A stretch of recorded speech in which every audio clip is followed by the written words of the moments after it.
Alleviate some of your frustrations. It's not an answer for the past, but it is an answer for the future. So I'm hoping I can share that with you.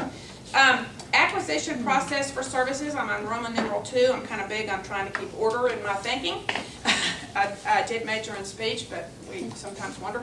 Acquisition process for services. That is where we're going to have to come up with a combination of ways that when you do feel good, that you get back in school. There is a lot to be gained from that socialization, and I know it's all predicated on the fact of how well you feel. Believe me, I do understand that. But that door needs to be open so that you can go, even if it is a part of a day. Now, the way this works for general education homebound is, this is the formula for it. You have to have services from a homebound individual that's a teacher, that's a certified teacher. They can serve you for 4 hours. And those 4 hours, each hour for 2 hours equals 2.5 days of time at school. So those 4 hours equal 5 days of school. Now, are they going to be equipped to give you some of the advanced, if you're taking Mandarin or whatever? That's where Susie's knowledge is so helpful. She helped set up a virtual school in Carrollton Farmers Branch. She knows through the University of Texas and the Ask TED system, she knows how can access, now unfortunately there's some fees involved, some higher level courses. Well, most of the time the school pays them, that's true. For those courses that are unusual for you that would not be available through homebound, like such as a science lab, that will be difficult to replicate by the homebound teacher, and hats off to homebound teachers, that's a challenging job. But there are other supports that can be built into that as well. Or if you felt well enough to go that day, you could come back to school to go to that lab. So I think we can come up with a win-win here. I really do. It's really tough with the school because they think, well, if you're here now, you're okay to go today, why can't you come tomorrow? You know, with this, they don't understand pods. Right, that's why there's got to be. It's like you're scared to walk through the door because then you may not get to be home next week, you know. We tried to do that in 7th grade, I think. Right? See, and what a difference. Well, she had to be bedridden, so they would not give us that option. No, see, that's not the way the accounting handbook reads now. Somebody's gotten a hold of the TEA because it's not reading that way now.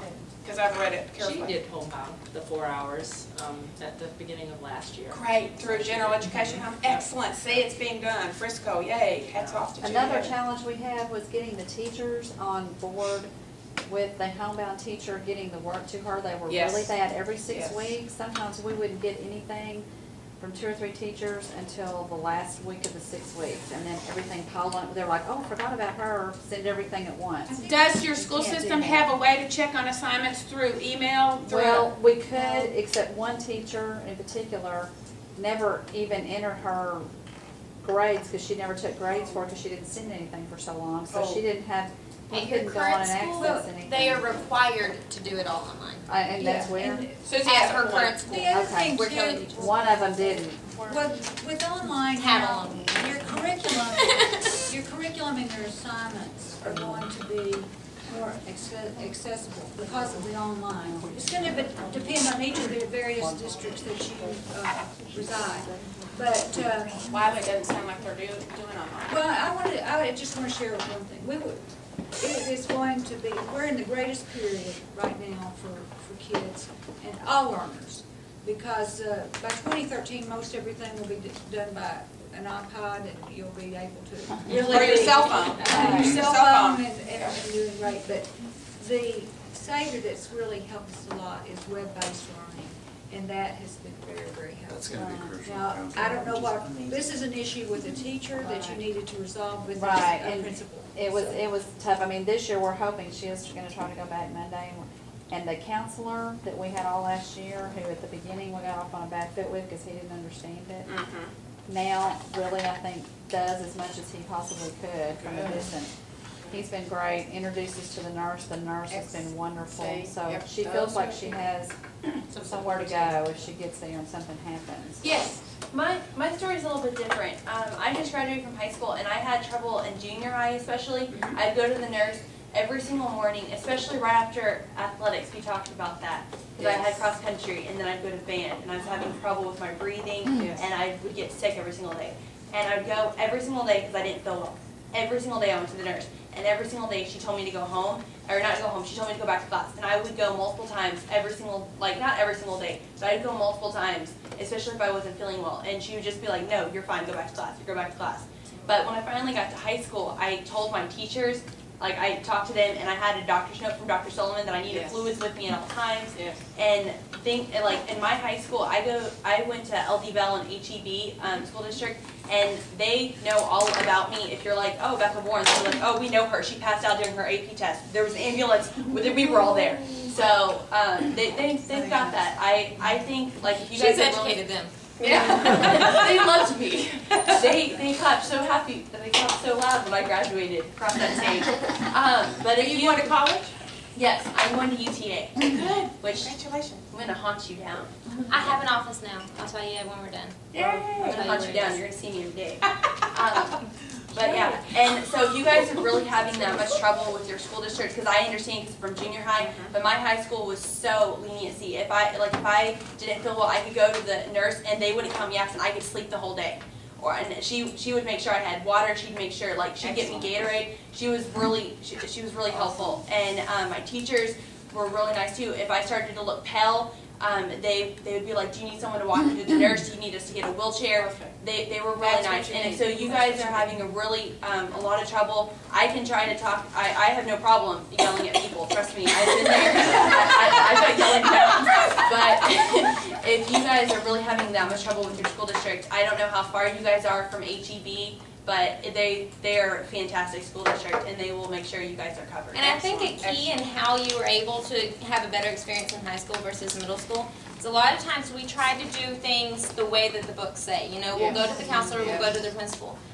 What we're finding is you need one person to believe your story on that campus and to understand.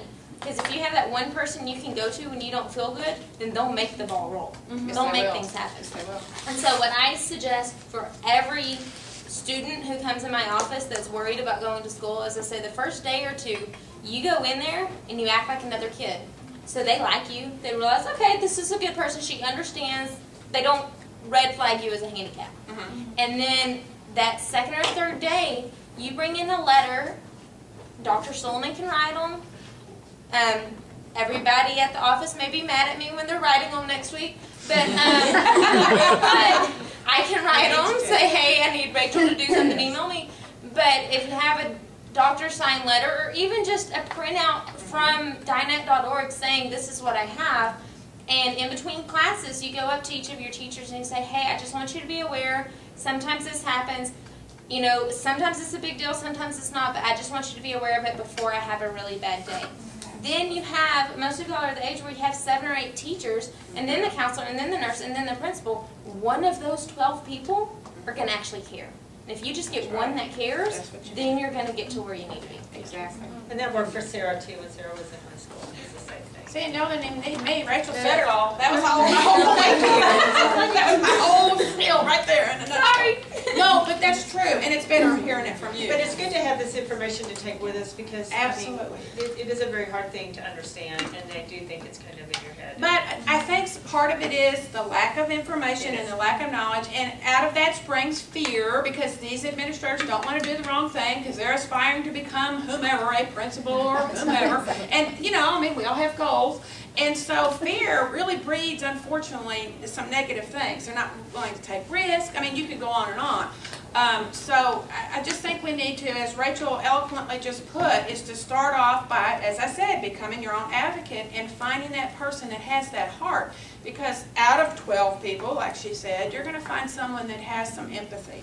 And so then, that, like she said, the ball can start rolling. The other issue I want to make sure you know is that we need to educate your peers as well, because many of you have boyfriends or parents or best friends supporting you, like I'm supporting Susie. She's my best friend, and I know the struggles she's had in the workplace, etc. And so we need to also educate our peers as well. So don't forget your friends, because they can be invaluable in a crisis. If you were to pass out or needed to have an ambulance or during the AP test, etc. So please also help educate, your friends, and you'd be surprised what they'll do. On the other side of that, it's also frustrating that you can be made fun of too by your peers. So hopefully we can